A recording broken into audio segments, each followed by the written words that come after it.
ओम साई राम। नमस्कार सांग माने। आज मु बनाऊँगी तड़का वाला सुजी इडली। सेथिपाई मु 2 कप सुजीर यूज करिछि। 2 कप सुजी रे 1 कप दही नेली।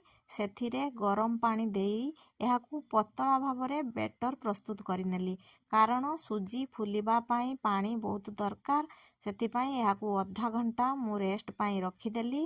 तापरे सुजी रे तड़का देबा पाई गोटे तड़का पैन रे तेल नेली। तेल भल भावरे गरम ହେଲା ପରେ एथिरे गोटा सोरिष सांबर मसाला करी पत्ता देई तड़का लगाई नेली। तापरे एही तड़का को नेई सेही सुजी बेटर रे देई भल भावरे एहाकू मिक्स करी नेली। तापरे एही सुजी बेटर रे मु टेस्ट अकॉर्डिंग लूण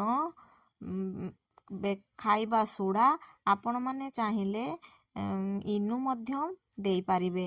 एहाकू देई भल भावरे एहाकू मिक्स करिनेली।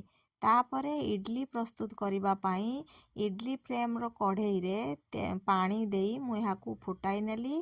तापरे फ्लेम रे तेल ग्रीस करी एथिरे सुजी रो बेटर को देली। तापरे 15-20 मिनिट परे देखिली एटी इडली प्रस्तुत हुई जाइछि। एहाकू मु सांबर सहित सर्व करिछि। सांग माने इडली रो प्रस्तुत प्रणाली केमिति लागिला कमेंट माध्यम रे निहाती कहिबे।